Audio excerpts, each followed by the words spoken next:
আলাইহিস সালামের যাবার পরে তিনি চলে গেলেন তাওরাত কিতাব আনতে তাওরাত ছেড়ে তিনি আনতে চলে গেলেন ও নজরেরা একদিন দুদিন এক সপ্তাহ দু সপ্তাহ ওই মুসা সাবিরি বলে লোকটা বেরিয়ে এসেছে মুসা সাবিরি বলতে লাগলেন এ মুসা নবীর উম্মতেরা শুনে নাও জেনে নাও শুনে নাও জেনে নাও মুসা নবীর আল্লাহকে কি তোমরা কোনদিন দেখেছো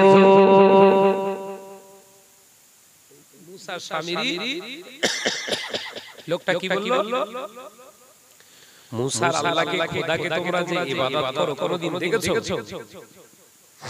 কি বললেন বলে মুসার প্রতি মুসার প্রতি মুসার খোদা রাজি নেই আমার উপর রাজি হয়ে গেছে খোদাকে দেখতে চাও আমি দেখাতে পারবো খোদাকে একবার জোরে বলুন নাউজুবিল্লাহ কাজ চালে জাদুগরি ফেরাউন চাল ডাট চালে চাল আমি দেখাবো কি করে দেখাবে তিনি কি করলেন ওই নীল নদের কিছু মাটি কাদা এক জায়গায় করে একটা বাছুর গরু তৈরি করলেন গরু একটা গরুর মূর্তি তৈরি করলেন তাদের হাতে যা গহনা গায়ে যা মহিলাদের গহনা ছিল সব নিয়ে তার গায়ে সুসজ্জিত করে আর সেই ঝোলায় রাখা সেই মাটি মনে আছে কোন মাটি সেই পায়ের নিচে মাটি ঝোলা থেকে বার করে আর বাছুরের উপরে ঢেলে দিয়েছে গরু ডাকতে শুরু করে কথা বুঝতে পারছেন না গরু ডাকতে শুরু করেছে তখন সাবিরি বললেন এই হলো সেই খোদা যদি বলুন নাউজুবিল্লাহ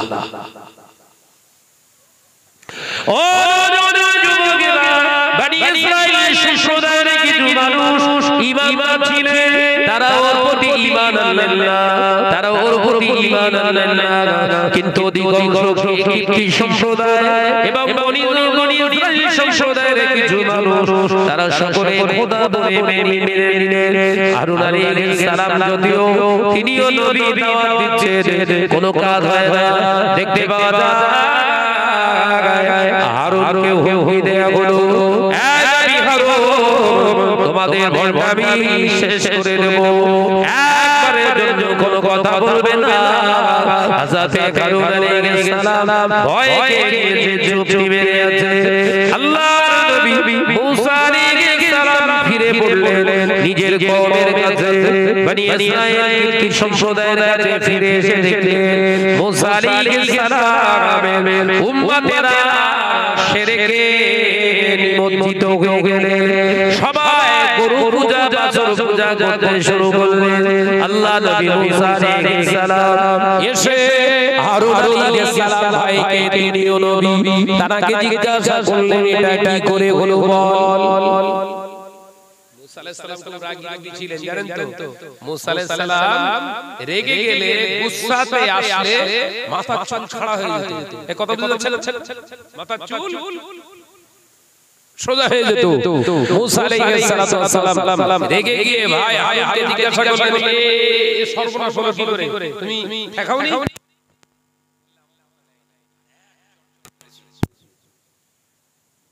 ভাইকে ছাড়েন নবী বলো শিরক করে তুমি কি করেছিলে এতদিন বল আমার কথা নেই এক সেটে চড় মেরেছে হারুন আলাইহিস সালাম বেহুশ হয়ে জমিনে পড়ে গেলেন চরের পাওয়ার দেখেছেন তো হে যুবকেরা ছেলেরা বাচ্চারা আল্লাহ নবী মুসা আলাইহিস সালাম ছুটে গেলেন কারুনের কাছে আপনার মুসা সামিরির কাছে গিয়ে এই মুসা সামিরি এটা কি সর্বনাশ তুই করলি বল এটা কি তিনি বললেন এটাই হলো আসল খোদা মুসা আলাইহিস সালাম বললেন তোর খোদা যদি আসল হয় তোর খোদাকে নিজেকে বাঁচাতে বল বাছুরের ওই তৈরি করা বাছুর গরুটা ঠ্যাংগুলো ধরে এক আছাড়ে চূর্ণ বিচূর্ণ করে দিয়ে বললেন আমার আল্লাহর পাওয়ারটা দেখে নে আমার দেওয়ার শক্তিতে তোর খোদাকে চূর্ণ বিচূর্ণ করে ফেললাম মানুষের ভুল ভেঙে গেল আমরা তো তাহলে শিরক করে ফেলেছি মুসা আলাইহিস সালাম তাহলে ঠিকই আমাদের করত এ তো যদি সত্যি খোদা হতো তাহলে এসে কথা বলবে কেন নিজেকে তো বাঁচাতে পারত আসলে সেই গরুটা ডেকে ওটা কথা বলার কারণ কি ছিল পায়ে নিচে দুলো পায়ের নিচে দুলো এই জাদুটা যারা দেখায় ওদের ভিতরে এরকম জিনিস করা আছে মাথায় ঢোকে না নাকি বিশ্বাস করা যাবে তো ও নজরেরা যুবকেরা ছেলেরা বাচ্চারা মুরব্বিয়ারে বলেরা আল্লাহর নবী মুসা আলাইহিস সালাতু ওয়াস সালাম দেখতে পাওয়া যায় ওই বাসুটাকে ভেঙে চুরমার করে দেওয়ার পরে আল্লাহ নবী মুসা আলাইহিস সালাতু ওয়াস সালাম দয়ার মায়ার নজরে উম্মতের জন্য আল্লাহর কাছে কান্নাকাটি করতে লাগলেন আল্লাহ পাক পরিষ্কার জানিয়ে দিলেন মুসা ও নবী মুসা আমি আল্লাহ তোমাকে মহব্বত করি আমি আল্লাহ তোমাকে মুসা কালিম বলে ডাকি তুমি ভুলে যেও না আমি তোমাকে মহব্বত করি তবে মহব্বতের সুযোগ নিয়ে তুমি শিরককারীদের হয়ে আমার কাছে কাঁদতে শোনা কথা বুঝতে পেরেছেন তোমাকে ভালোবাসি বলে ভেবো না তোমার সব জায়গায় ভালোবাসা খাটখাট আমি হলাম ওয়াহদাহু লা শারীকা লা ওয়ালা তুশরিকু বিল্লাহি শাইয়্যা আমি বলেছিলাম আমার পাশে কাউকে শরীক করবি না তোমার উম্মতেরা খোদা ভেবে করবে সিজদা করে যেটা অর্থাৎ নবী আছে নবীর জায়গায় থাকো আমি আল্লাহর সম্মান নিয়ে যারা খেলেছে ওদের হয়ে এখানে পক্ষপাতিত্ব করতে শোনা খাবো ও যুবকেরা ছেলেরা বাচ্চারা পর্দানা সিনা মা বোনেরা হযরত মুসা আলাইহিস সালাতু ওয়াস সালাম অঝর ধরে কাঁদতে লাগলেন একদিন দুদিন তিন দিন 10 দিন এক সপ্তাহ আপনার এক মাস অতিবাহিত হয়ে গেল মুসা আলাইহিস সালামের কান্নার সাথে সাথে যে মানুষগুলো তারা এমনি করে শিরক কুফরের ভিতরে নিমজ্জিত হয়েছিল তারা কাঁদতে লাগলেন ও নবী মুসা আমাদের ভুল আমরা বুঝতে পেরেছি আমাদেরকে ক্ষমা করে দিতে বলেন আমরা তওবা করতে চাই এ নজরেরা ওই মুসা সাবিরি বলে লোককে আল্লাহ পাক আল্লাহ তাআলার গজবের আওতাভুক্ত করা হয়েছিল কিতাবের ভিতরে পাওয়া যায় আল্লাহ পাকের নবী মুসা আলাইহিস সালাতু ওয়াস সালাম যখন জানতে পেরেছিলেন মুসা সাবিরির জন্য এই মানুষগুলো শিরক কুফরিতে নিমজ্জিত আল্লাহ পাকের নবী মুসা আলাইহিস সালাম বলেছিলেন আল্লাহ তুমি ওকে ধ্বংস করে দাও আল্লাহ পাক বলেছিলেন আমার নবী মুসা আমি আল্লাহ এখনি তোমাকে পাওয়ার দিচ্ছি জমিনে তুমি যে হুকুম করবে জমিন তোমার হুকুমটা গোলামি করবে একবার জোরে হবে না ও নবী মুসা এখনি আপনি জমিনে যা বলবে আল্লাহ পাক আল্লাহ তাআলা আপনার ওই দুআটাকে হুকুমটাকে মঞ্জুর করে নেবে এ নজরের যুবকেরা ছেলেরা বাচ্চারা দেখতে পাওয়া যায় মুসার ওই যুগে ওই মুসা সামিরি বলে বেটাকে আল্লাহর নবী হযরত মুসা আলাইহিস সালাম বলেছিলেন এই মুসা সামিরি আমি তোমার জন্য বদদুয়া করছি এই জমিন তোকে খেয়ে ফেলবে এ জমিন আমি তোকে হুকুম করছি যে অবস্থায় দাঁড়িয়ে আছে ওই অবস্থায় জীবিত তোকে খেয়ে ফেলো আল্লাহর সঙ্গে শরীক করেছে আল্লাহ যেমন রাগান্বিত আল্লাহ যেমন রাগান্বিত নবী মুসা তেমন রাগান্বিত একবার জোরে বলে বলুন এই মুসা মুসা সামিরি তোর জন্য আমার উম্মতরা পথভ্রষ্ট হয়েছে, তাই ক্ষমা নেই, ক্ষমা চাই, ক্ষমা নেই, যে অবস্থায় আছে সেই অবস্থায় জমিন আমি মুসা হুকুমকে খেয়ে ফেল। বলার সাথে সাথে হাতে পর্যন্ত পুঁতে গেছে, শুকনো মাটিতে ঢুকে যাচ্ছে। কথা বুঝতে পারছেন? মুসা সামিরি চিৎকার করছে, আমারে বাঁচা, বাঁচা, বাঁচা, এ মুসা আমারে বাঁচা, আমারে বাঁচা। কোন বর্ণনায় পাওয়া যায় মুসা আলাইহিস সালাম দোয়া করেছিল, তুই যেমন মাটির ছোঁয়ায় মানুষকে শিরক করেছিস, মানুষের কাছে ঘৃণিত পাত্র হয়ে যাবে নিজে থেকে। কি মানুষ তোর কাছে যখনই আসবে তুই নিজে থেকেই বলবি আমাকে মারবে না, আমাকে মারবে না। দুটি বর্ণনা এসেছে মামাজি। দেখা যায় মুসা সামিরি বলে ব্যক্তিটা হাঁটু পর্যন্ত যখন পুঁতে গেলেন, এবার কাঁদতে শুরু করে খেলায় না করলে বিড়াল গাছে ওঠে না। এখন খেলায় পড়েছে, হাঁটু পর্যন্ত শুকনো মাটিতে পুঁতে ফেলছে আর হাউমাউ করে কাঁদছে, আমারে বাঁচা, আমাকে বাঁচা। মুসা আলাইহিস সালাম বললেন ক্ষমা নেই, এই জমিন খেয়ে নে।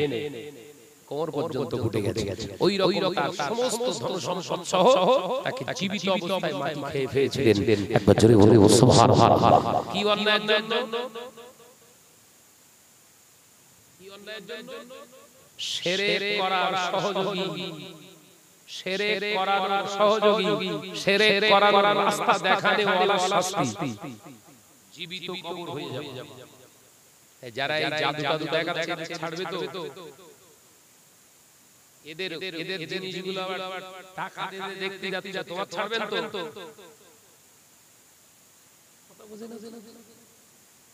সব তো জমিনের উপরই হবে।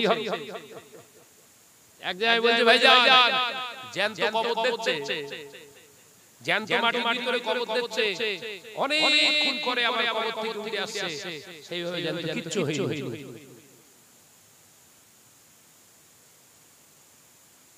কবর নিয়ে ইয়ার্কি হচ্ছে,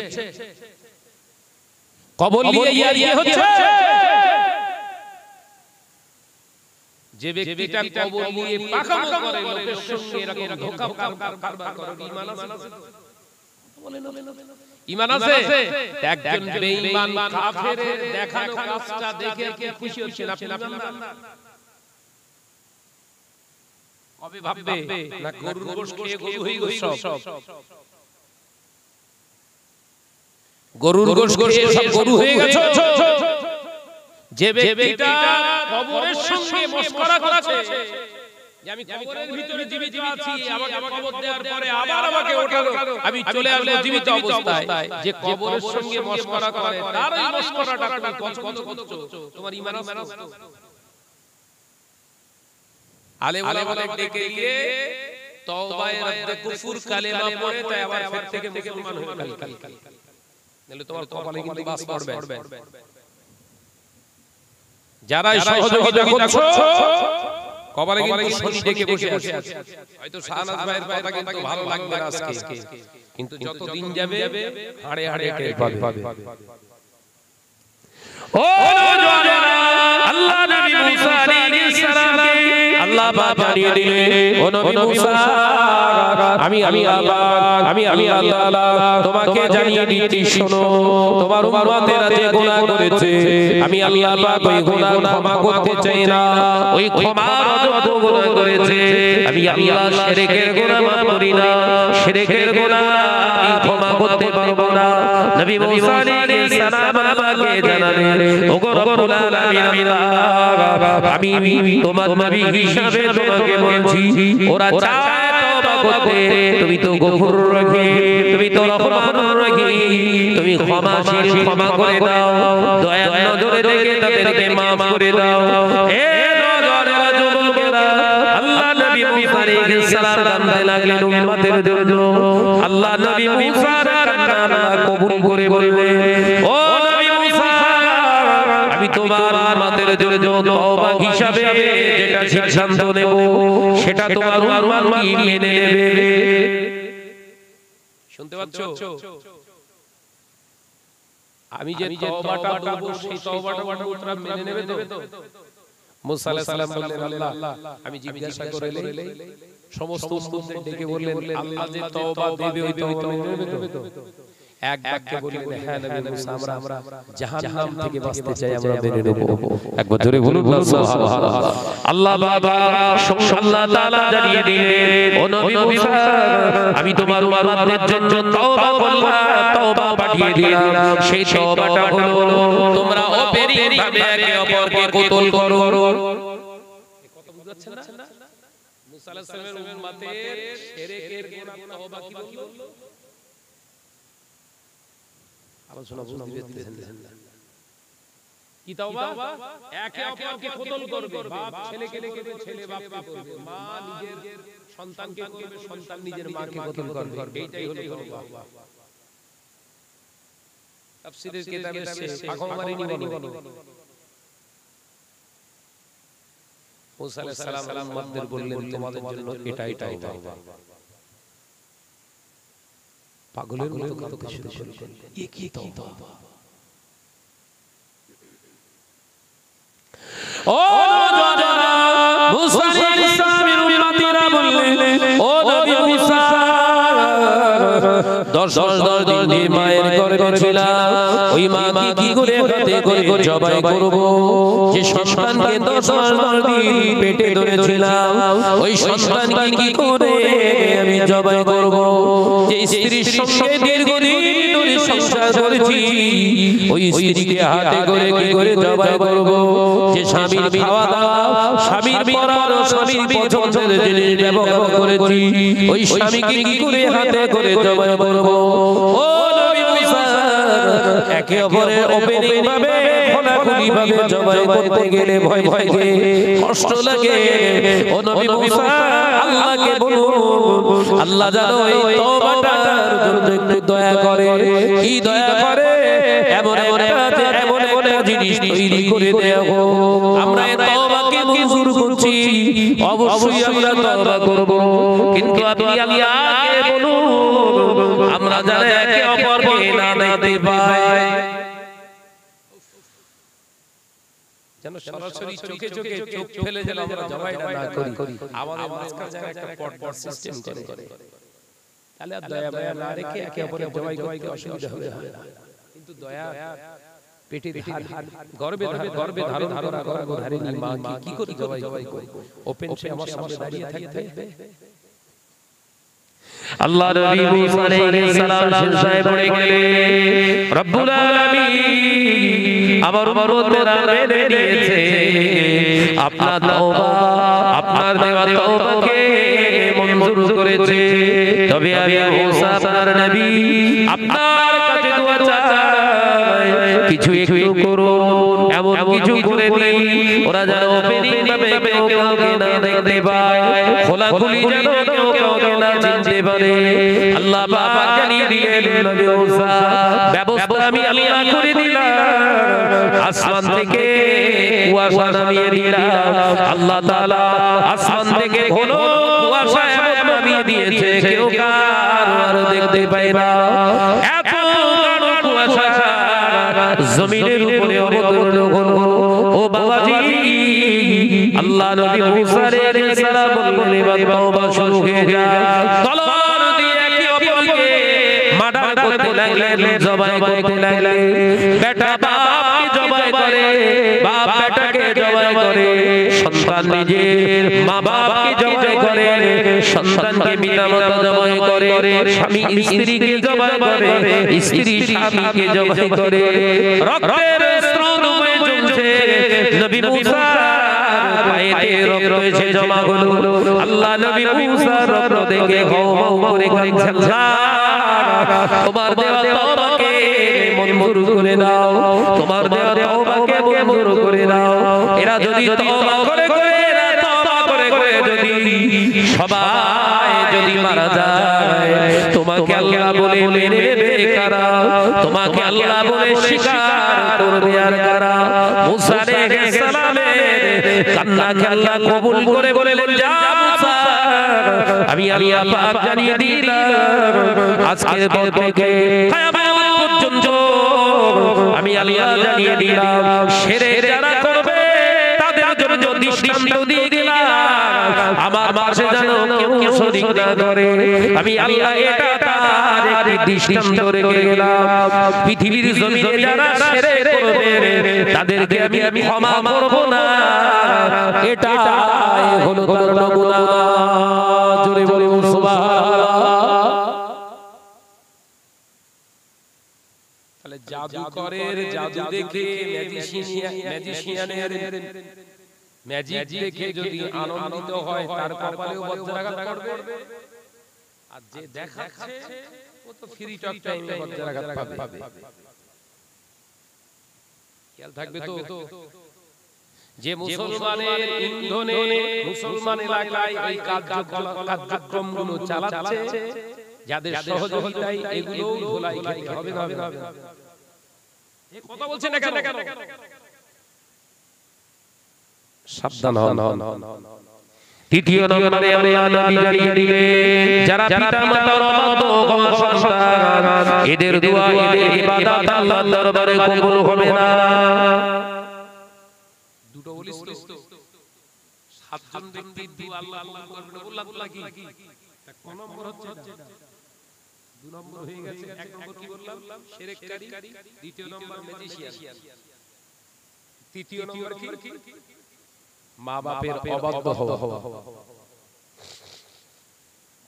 ও যুবকেরা শুনিয়া মুসলমানেরা কান খুলে শুনে রেখে দিন পর্দানা চিরা মা বোনেরা জেনে রেখে দিন মা বাপের অবাধ্য হওয়া সন্তানদের ঠিকানা হলো জাহান্নাম ও যে পীরের murid হয়ে গেল যে হুজুরের ভক্ত হয়ে গেল ওর মা বাবাকে যদিও না ভালোবাসে মা বাপের যদি অবাধ্য হয়ে চলে ও যদি বিরাট তাহাজ্জুদ করনেওয়ালা হয় ও যদি বিরাট হাফিজ হয় ওর মা বাবাকে যদিও কষ্ট দেয় ও যদি বিরাট বড় তানবীর হয়ে যায় ওর ঠিকানা হলো জাহান্নাম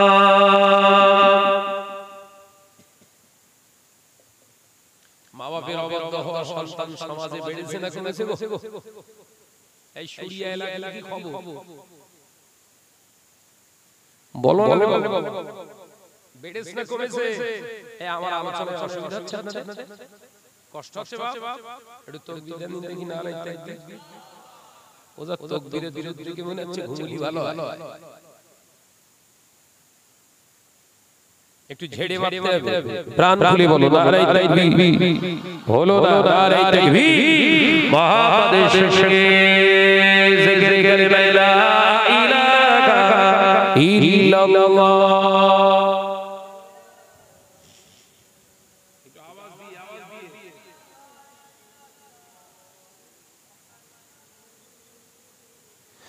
আমারে কণ্ঠে তুমি তোমারি বাণী দিয়েছো ভুখের রাজ তুমি তোমারি স্থান দিয়েছো আমারে কণ্ঠে তুমি তোমারি বাণী দিয়েছো ভুখের রাজ তুমি তোমারি স্থান দিয়েছো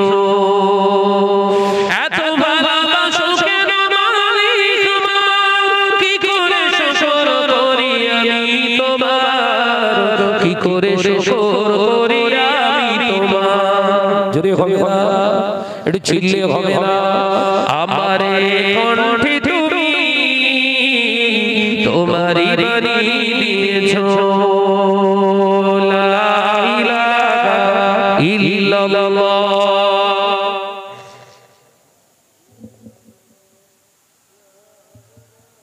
আওয়াজ কমে যাচ্ছে লোক বাড়তেছে আওয়াজ কমে যাচ্ছে রাগ হচ্ছে বলে জোরে জোরে লা ইলাহা ইল্লাল্লাহ লা ইলাহা ইল্লাল্লাহ পৃথিবীর দিকে দিকে ইউজুরি রে শান্তি পেলাম তোমার দিকে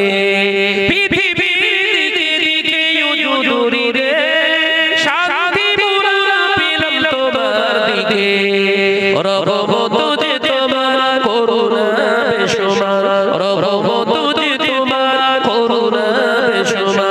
সেজদাতে নুয়ে পড়ে মাথা এত ভালোবাসো কেন মালিক আমার জোরে হবে না নারে তাকবীর নারে তাকবীর আমার কণ্ঠে তুমি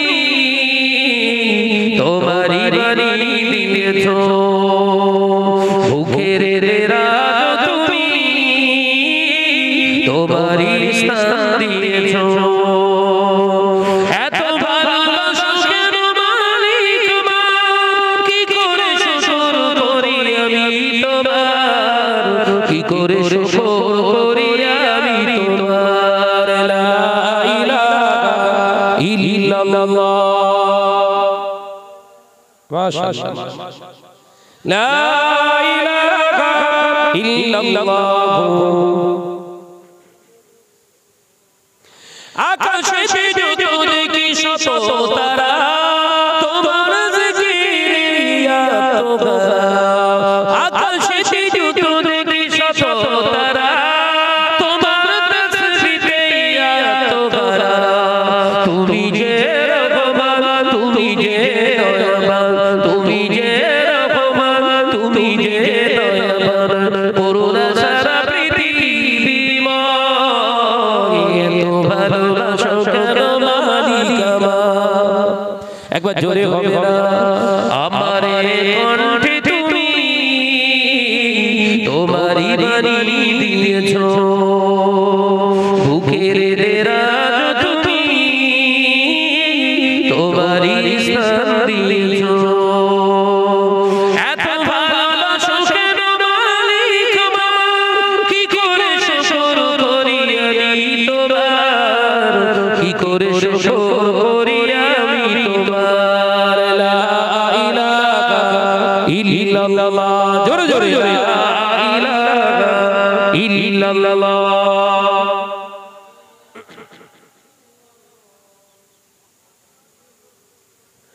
ও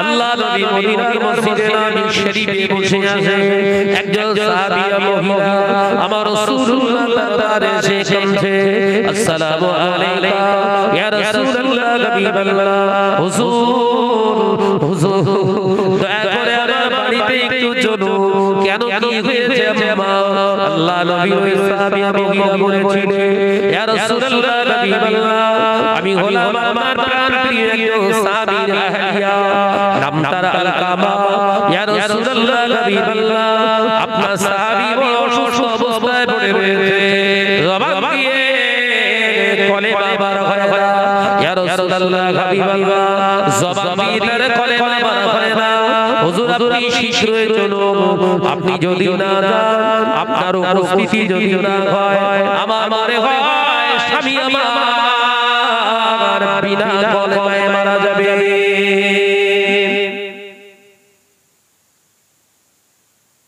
ইয়া রাসূলুল্লাহ আপনি চলুন বিশ্বনবী সাহাবীদের তিনজনকে পাঠালেন বাবা আলী বাবা উসমান ও বাবা বেলাল যাও তো তোমাদের ভাই আলকামা জবান দিয়ে নাকি কলেমা পড়তে পারছে না অসুস্থ অবস্থায় আছে যাও একটু কলেমা দাওয়াত দিয়ে এসো একবার জোরে বলুন সুবহানাল্লাহ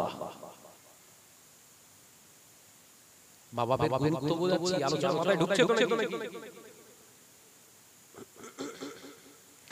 আল্লাহ নবী বলে যান সাহাবী হযরত আলকামা রাদিয়াল্লাহু তাআলা আনহুর বাড়িতে হাজির হয়ে গেলেন আসসালামু আলাইকুম ইয়া আখি আলকামা কাইফা কানুকা হযরত আলকামা জবান দিয়ে কথা বললেন আলহামদুলিল্লাহ ভালো আল্লাহ নবী সাহাবী বললেন ও ভাই আলকামা জবান দিয়ে একবার কলেমা পড়ে নাও আশহাদু আল্লা ইল্লাল্লাহ ওয়া আশহাদু আন্না মুহাম্মাদান আবদুহু ওয়া রাসূলুহু হযরত আলকামা ইশারা করে বললেন আমি জবান দিয়ে কলেমা পড়তে চেয়েছি কে যেন আমার ভিতর থেকে টেনে রেখে দিয়েছে পারছি না কলেমা পড়তে চাইছি কিন্তু জবান দিয়ে প্রকাশ হচ্ছে না আবার বের হচ্ছে না কলেমাটা আল্লাহ নবী আবার বললেন, সাহাবী হুজুর বললেন আবার একবার চেষ্টা করো বাবা। একই অবস্থা। হযরত উসমান বললেন, খবরদার এগিয়ে যেও না। ও বেলাল, আর জোর করে কলেমা পড়িও না, কারণ নবী জানিয়েছেন মৃত্যুর শয্যায় যখন শহীদ হয়ে থাকে তার কাছে জোর করে কলেমা পড়াবে না।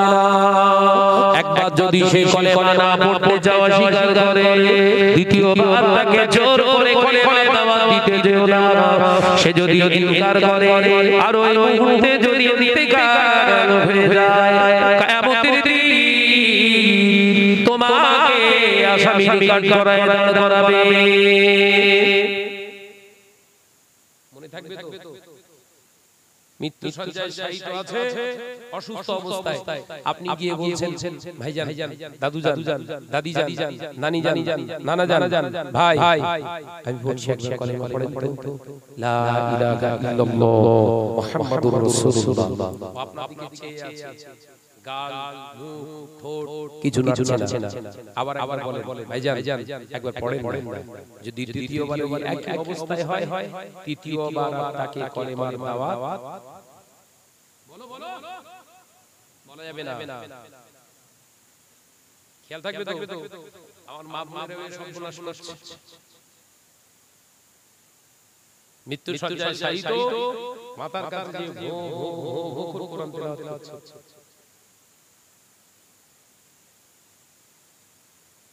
এই সবগুলো হচ্ছে না, কথা বলছে না কেন?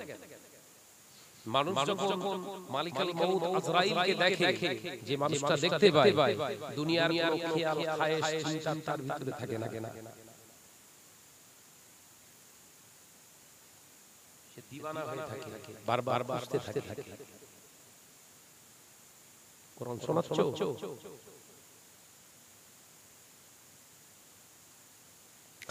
এ নওজওয়ানেরা, মুরব্বিয়ানেরা, ছেলেরা, বাচ্চারা, পর্দানাশীনা মা বোনেরা, আল্লাহ নবী দয়ার নবী রাহমাতাল লিল আলামিন সাহাবী ছুটে মদিনার মসজিদে নবী শরীফে হাজির হয়ে গেল। আসসালাতু ওয়াসসালামু আলাইকা ইয়া রাসূলুল্লাহ হাবিবাল্লাহ। হুজুর, সত্যি অবস্থা খুব শোচনীয়। আমাদের বাবা কলেমা পড়তে পারে না। আল্লাহ নবী ওই অবস্থার কথা শুনে নবী আমার দিন ও দুনিয়ার বাদশা হাবিবুল্লাহ নবী জনাবে মুহাম্মদুর রাসূলুল্লাহ সাল্লাল্লাহু আলাইহি ওয়াসাল্লাম সাহাবায়ে কেরামের সঙ্গে নিয়ে ছুটতে লাগলেন। ছুটে আলকামার ঘরেতে এলে আল্লাহ নবী এসে বললেন, ও ভাই আমার, দেখো আমি রাসূলুল্লাহ এসেছি, দেখো একবার চেয়ে দেখো আমি তোমার নবী এসেছি। আলকামা, ও আলকামা, কলেমা পড়ে লা ইলাহা ইল্লাল্লাহু মুহাম্মাদুর রাসূলুল্লাহ। হযরত আলকামা ইশারা করে বলে, ইয়া রাসূলুল্লাহ হাবিবাল্লাহ, কলেমা আমি পড়তে চেয়েছি, আমার জবান দিয়ে কলেমা বার হয় না। আল্লাহ নবী বললেন, আলকামার বিবি কোথায় গেলে? ইয়া রাসূলুল্লাহ হাবিবাল্লাহ, লাব্বাইক ইয়া রাসূলুল্লাহ। আল্লাহ নবী বললেন, তোমার শাশুড়ি আম্মা হায়াতে আছে? হ্যাঁ আছে ইয়া রাসূলুল্লাহ। কোথায় তিনি? আল্লাহ নবী যখন এই কথা বললেন, হযরত আলকামা রাদিয়াল্লাহু তাআলা আনহার বিবি বললেন, ওই যে সাইডে একটা পুরো ঘর দেখতে পাচ্ছেন, ওই ঝুপড়ি ঘরের ভিতরে শাশুড়ি আম্মা থাকে। আল্লাহ নবী ছুটে গেলেন, ও আলকামার মা, আলকামার মা, আমি রাসূলুল্লাহ এসেছি। হযরত আলকামা রাদিয়াল্লাহু তাআলা আনহুর বাজার ঘরে দরজা খুলে বেরিয়ে এলেন।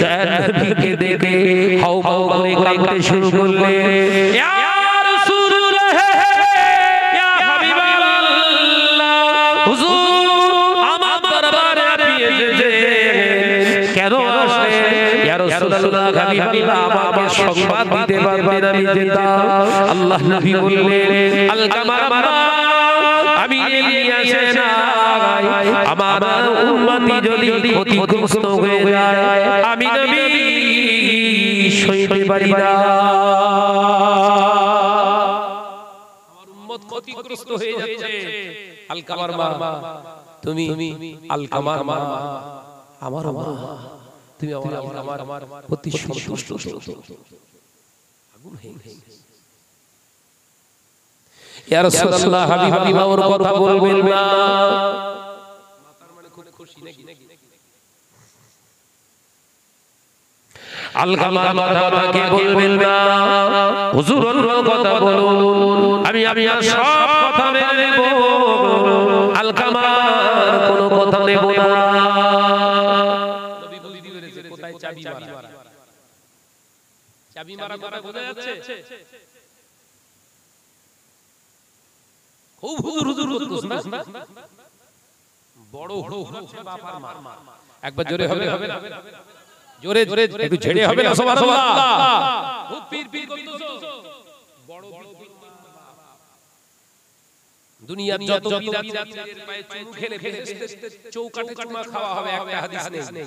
কিন্তু নিজের বাপ মা বৃদ্ধা আর বৃদ্ধ, ওই মা বাপের পায়ের দিকে তাকিয়ে একবার হাত মেরে ওই হাতে চুমা খাবি, রাসূল বললেন স্বয়ং বেহেশতের চৌকাঠে চুমা খেলি। একবার জোরে হবে না?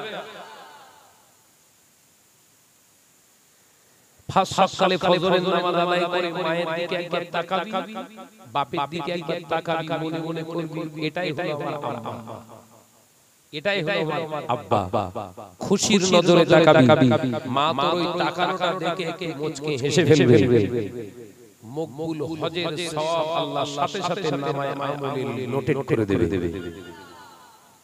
কোন হুজুরের দিকে তাকালে হজের সওয়াব হবে জানা আছে? সেই আসর ছেড়ে দিয়ে সব ছটফট করছে, করতে এখন জাদু খেলায় গিয়ে মেতেছে। এরপরে বলবা আল্লাহ তুমি আমাদের হেল্প করো। হ্যাঁ, হেল্প হবে, বুকি বাঁশ ডালবে, কিছুদিন অপেক্ষা করো।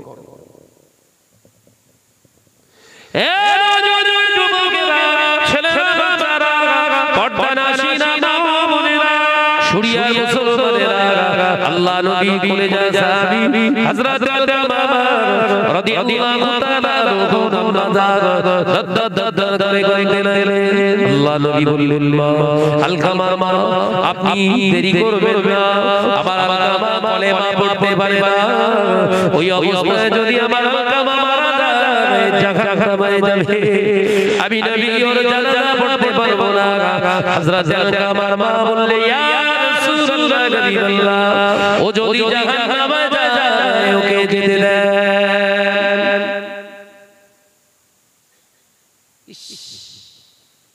ও যদি জাহান্নামে যেতে চায়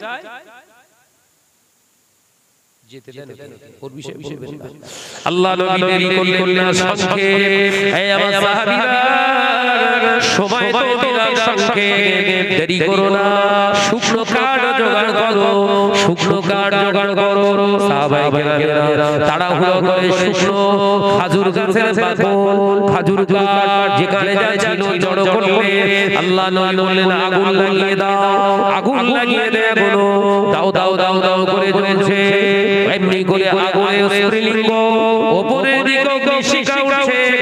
আল্লাহ নবী বললেন, সাহাবীরা দেরি করো না বাবারা, আমার আম্মা হায়াতে আছে এখনো, ওই অবস্থায় জীবিত অবস্থায় তুলে নিয়ে ওই আগুনের উপরে নিক্ষেপ করে দাও।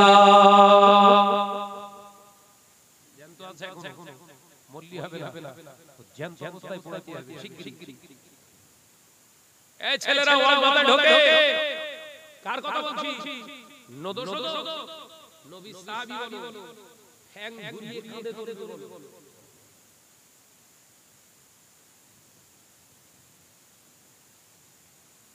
কার কথা বলছি? বিশ্ব নবীর সাহাবী। আল্লাহ সাহাবীদের সম্পর্কে বললেন, as-সাহাবী কান নুজুম, এক একটা সাহাবী হলো আসমানের এক একটা উজ্জ্বল তারকার ন্যায়। একবার জোরে জোরে বলো। তার অবস্থা যদি এরকম হয়, তোরে ছেড়ে ছেড়ে উড়ে উড়ে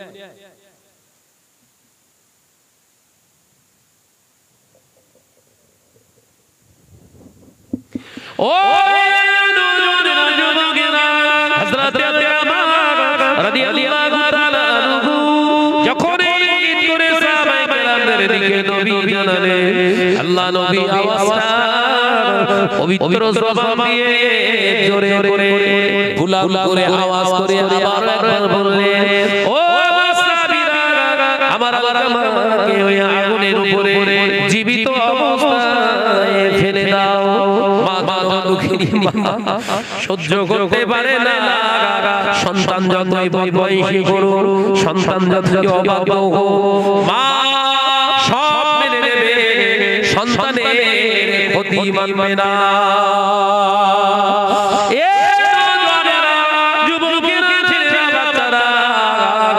আল্লাহ নবী সাহাবীরা দৌড়ে দৌড়ে গিয়ে হযরত আলকামা রাদিয়াল্লাহু তাআলা আনহু বিছানায় শুয়ে বিছানা সহ হুজুরকে যখন উঠিয়েছে আওয়াজ দিয়ে বলে ইয়া রাসূলুল্লাহ আগুন জ্বলছে ভাই আমার জীবিত আছে ওই আগুনের উপরে গিয়ে ফেলে দেব আল্লাহ নবী আবারো আওয়াজ দিয়ে বললেন দেরি করো না আমার আলকামাকে আগুনের উপরে ফেলে দাও ঘরে দরজা খুলে আলকামা রাদিয়াল্লাহু তাআলা আনহু ছুটে বেরিয়ে এলে আগুনের সামনে দাঁড়িয়ে হাত দুটো লম্বা করে বলে ইয়া রাসূলুল্লাহ ইয়া হাবিবাল্লাহ হুজুর আমার আলকামাকে জাহান্নামের আগুনে ফেলবে আমার আলকামাকে ওই আগুনের উপরে ফেলবে আমার আলকামাকে আমি মা জীবিত অবস্থায় উঠতে দিতে পারবো না ইয়া রাসূলুল্লাহ হাবিবাল্লাহ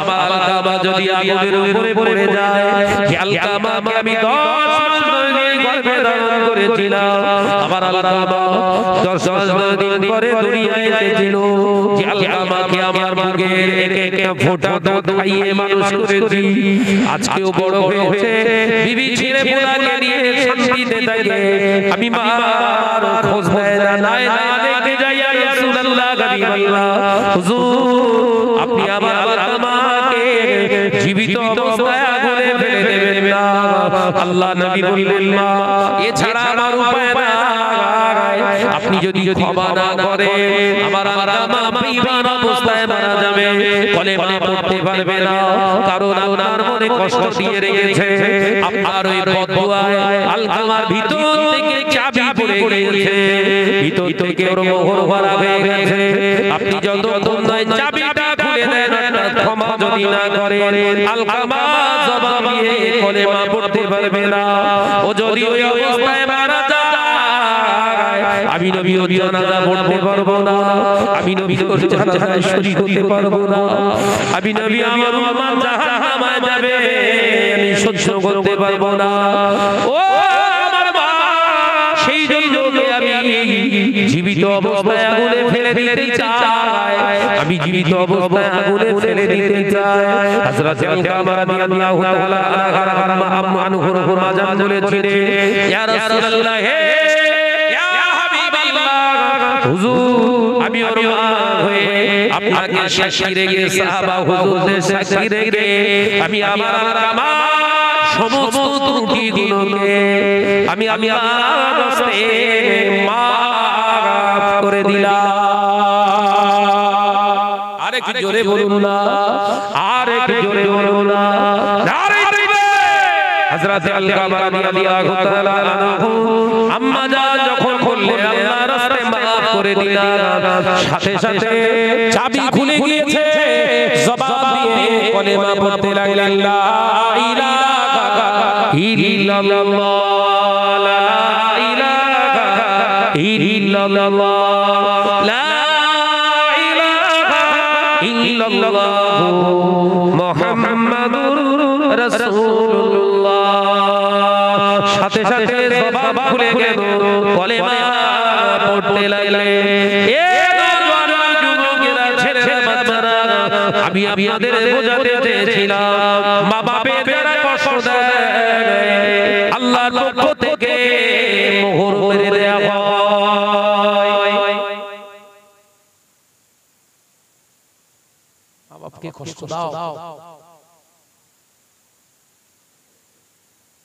শাশুড়ি তোমার মা আর জন্ম দেওয়া তোমার মা, এই দুটো মা এক না।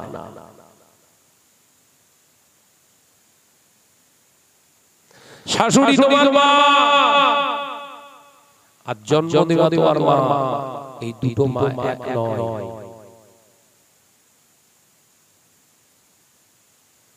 মাকে যদি মা বলো, শাশুড়িকে শাশুড়ি মা বলো, আম্মা বলতে যেও না। কথা বুঝাতে পারলে বাপকে যদি আব্বা বলো, শ্বশুরকে যেন আব্বাজি বলতে যেও না। কথা বুঝে না, আলোচনা হচ্ছে। 4 নম্বরে আল্লাহ নবী জানিয়ে দিলেন, বলে জানি তো ইবাদত কটা হয়েছে? এখনো 4টে বাকি। এ নওজোয়ান যুবকের ছেলেরা বাচ্চারা, 4 নম্বরে আল্লাহ নবী জানিয়ে দিলেন, দুনিয়ার জমিনে যারা সুদ খায়, সুদ দেয়, সুদ করে দোয়া, সুদ দেনেওয়ালা দোয়া, ইবাদত আল্লাহর দরবারে কবুল হবে না। শরিয়া এলাকায় এটা ওয়াজ দরকার, কারণ সুদ লেনদেন এখানে এইসব নড়ে বসতেছেন কেন? আছে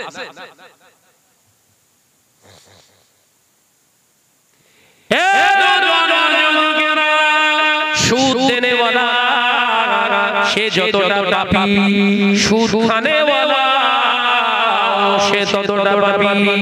চুরি করেওয়ালা যত অপরাধ করেছে, চুরি করা দেখে প্রতিবাদ করে না, সেও ততটা অপরাধ করেছে।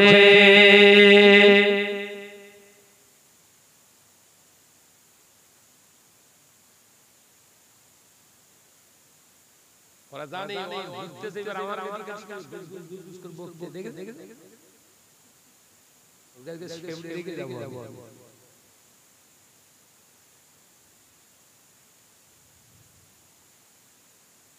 মেলা হলি ওরা, গান বাজনা হলি ওরা, জাদু খেলা হয়েছে সবথেকে ওরা, জাহান্নামে সবথেকে বেশি ওরা। ওদের ছেড়ে দিয়ে ওয়াজ করা যায়? তাকবীর দেন আপনারা সব মানে কেদা বালিশ চাইছে, তাকবীর দেন না লাইতে অত জোরে দিস নি বাপ, প্যান্ডেল ভেঙে যাবে। অত জোরে তাকবীর দিতে গলায় ব্যথা হবে। একটু তাকবীর দাও, নারায়ে তাকবীর। কেসা জোরে হবে নারায়ে তাকবীর, জোরে হবে নারায়ে তাকবীর। মহাদেশে দরুনা সাল্লি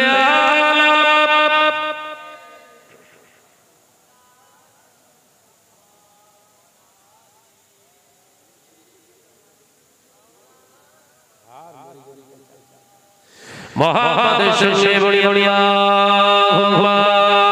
সাল্লি আলা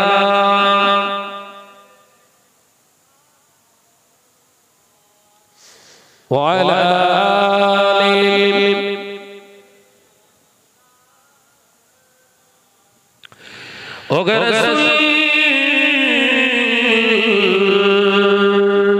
তোমার জন্যে মন কাঁদে, আখি কাঁদে, ভুবন কাঁদে, শুধু বেদনা মনেরই কোটরে বাসা বাঁধে। ও গো রাসূল তোমার জন্যে মন কাঁদে, আখি কাঁদে, ভুবন কাঁদে। আল্লাহুম্মা সাল্লি আওয়াজ কমে যাচ্ছে বাবা, আওয়াজ কমে যাচ্ছে।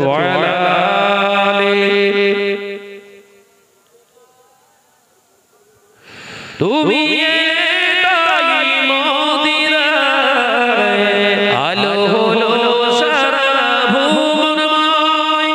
একবার জোরে হবে না, একটু চিল্লে হবে না। তুমি তাই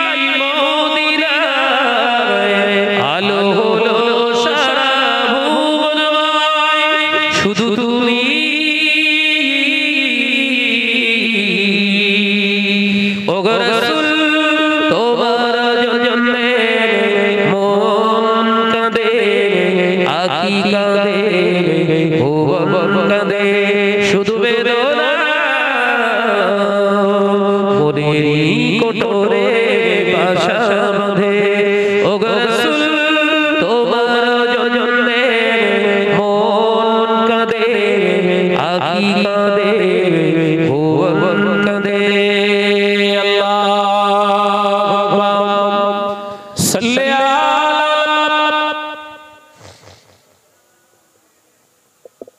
বড় আলা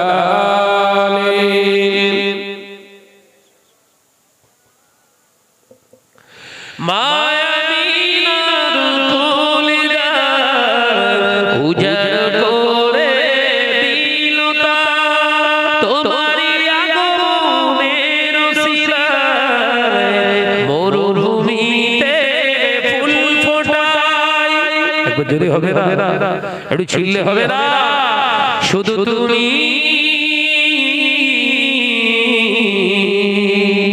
ও গো রাসূল তোমার জন্যে মন কাঁদে আখি কাঁদে ভুবন কাঁদে আমি কাঁদি আকাশ কাঁদে বাতাস কাঁদে ভুবন কাঁদে শুধু বেদনা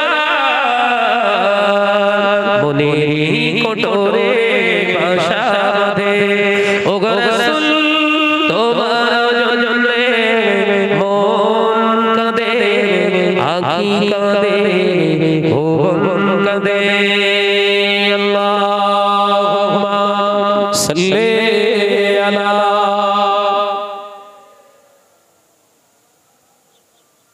মাশাআল্লাহ মাশাআল্লাহ আরেকটু জোরে ওয়া আলা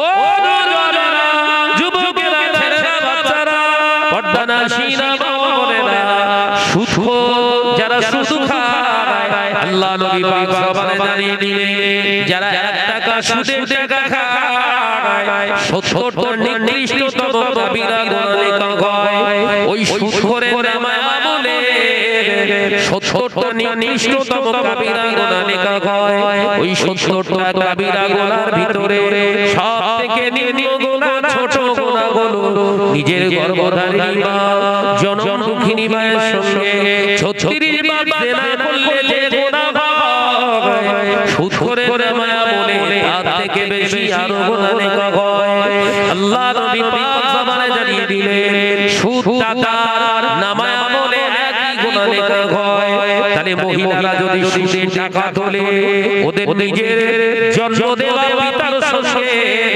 36 বার জেনা করলে ব্যভিচার করলে যে গুনাহ হয় ওই নারীগুলো নামায় আমলে সেই গুনাহ লেখা হয় জোরে বলে বলে আউযুবিল্লাহ পর্দানিশীনা মা বোনেরা যারা মহিলা সমিতি করো বন্ধন করো বিনা তওবায় যদি মৃত্যু হয় আল্লামা ইহদিনামা রুহুল সাহেব রাহমাতুল্লাহ আলাইহি পরিষ্কার ভাবে ফতোয়া আমিনিয়ার ভিতরে লিখছে যারা সুদ দেয় সুদ দাতা এবং সুদখানে বলা যদি বিনা তওবায় মারা যায় ও যারা নামাজটা নামাজি 5 ওয়াক্ত মুসল্লিরা পড়তে পারবে না সুদ যদি বিনা তওবায় মারা যায় ওর মরে যাওয়ার পরে 40 এর খানা চায়রা খানা ওর জন্য দোয়া কানি করা বৈধ নয় এই পর্দানাশীরা মা বোনেরা স্বামী সব কথা নেওয়া যাবে স্বামী যদি আর রাস্তায় হুকুম করে স্বামীর কথা নেওয়া যাবে না এই আলোচনা বোঝাতে পারছি স্বামী সব কথা নিতে হবে শরীয়ত বিরোধী হারাম দিকে যদি ইঙ্গিত করে স্বামীর কথা মেনে নেওয়া জোরে বলে তাহলে তোরে যখন মহিলা সমিতি টাকা তুলতে বলে যাস কেন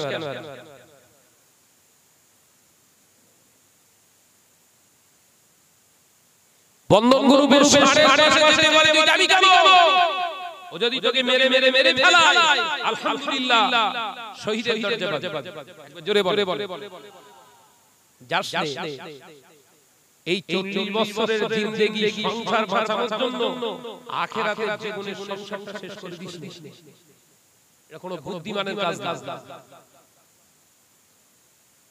আমি তোমার সব কথা মেনে নেব, তুমি আমার ভরণের দায়িত্ব নিয়ে আমাকে এনেছো, তোমার সব কথা মেনে নেব, শরীয়তের খেলাফ তুমি হুকুম করলে আমি মানব না, এটা আমাকে মেরে ফেলো, আমি মরতে রাজি।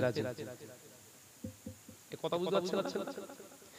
আল্লাহ নবীর বিবি আমাদের আম্মা জান হযরতে সাফিয়া রাদিয়াল্লাহু তাআলা আনহা এসে আবার নবীর কাছে তওবা করে কাঁদতে শুরু করলেন। মা বোনদেরকে ওয়াজ না করে আবার গাল দেবেন, যে সব বোন এসে শুধু ওয়াজ করে গিয়ে পুরুষ হলে আমাদের একটু ওয়াজ করি, এবার ওদের দেই এ নওজওয়ানেরা হযরতে সাফিয়া রাদিয়াল্লাহু তাআলা আনহা আম্মা জান দয়ার নবীর কাছে এসে হাজি আসসালামু আলাইকা ইয়া রাসূলুল্লাহ হাবিবাল্লাহ হুজুর আমার স্বামী ইসলাম গ্রহণ করেন না, স্বামী আপনার বিরোধী, আল্লাহ বিরোধী, কোরআন বিরোধী, হুজুর আমি সহ্য করতে পারিনি, আমি আমার স্বামীকে ছেড়ে দিয়ে চলে এসেছি।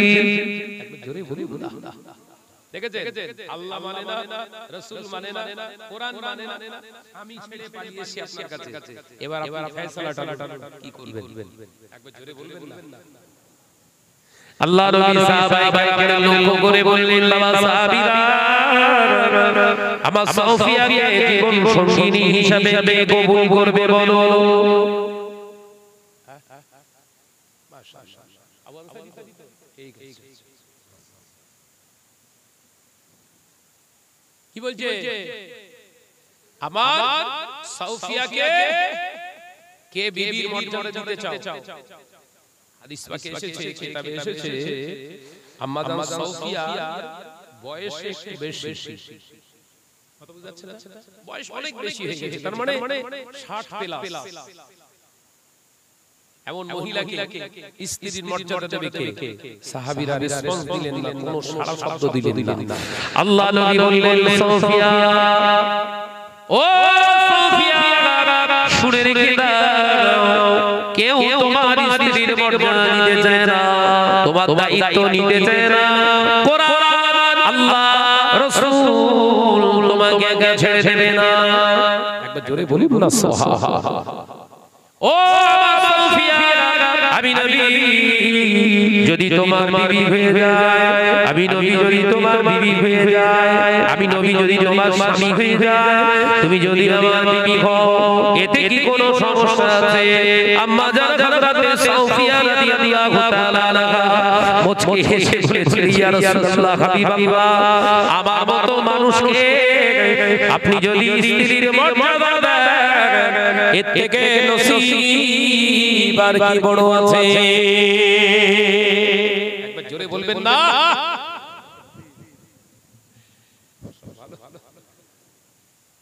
আমার ভাই চলে এসেছে, অত্যন্ত প্রাণপ্রিয় মানুষ আমার স্নেহ প্রতি ছোট ভাইয়ের মতো। আপনারা দোয়া করেন, ইসলামের জন্য খেদমত করছে, দ্বীনের দাওয়াতে আছেন, আল্লাহ যেন কবুল করে। আজকে তাহলে 4টে বলে গেলাম আর 3টে হলো না। এই প্রত্যেকটার পিছনে একটা করে হাদিস আছে, হাদিস দিয়ে প্রমাণ করছিলাম। সাবধান, আল্লাহ পাক যখন শোনালেন, আল্লাহ পাক আমাদের বক্তা শ্রোতাদের আমল করার তৌফিক দেন, বলুন আমিন। জোরে হবে আল্লাহুম্মা আমিন। আল্লাহর রাসূল আম্মা জান হযরত সাফিয়া রাদিয়াল্লাহু তাআলা আনহাকে স্ত্রীর মর্যাদা দিয়েছিলেন কি কারণে? স্বামী হারাম কাজে লিপ্ত ছিলেন, তিনি মেনে নেননি। রাসূলুল্লাহ মেনে নিয়েছিলেন, হালালিয়াতের দাওয়াত দিয়েছিলেন। একবার জোরে বলুন, একবার জোরে হবে না। তাকবীর দেন, নারায়ে তাকবীর। ওজা তাকবীর দিচ্ছেন, সব হয়ে গেছে। একটু জেরে জেরে বারে নারায়ে তাকবীর, একটু ঝেড়ে বারে নারায়ে তাকবীর। সিলসিলা হাওয়াজুল জামান, সিলসিলা ফুরফুরা শরীফ, আমার ছোট ভাই হযরত মাওলানা ভাই আবু আনসারী সাহেব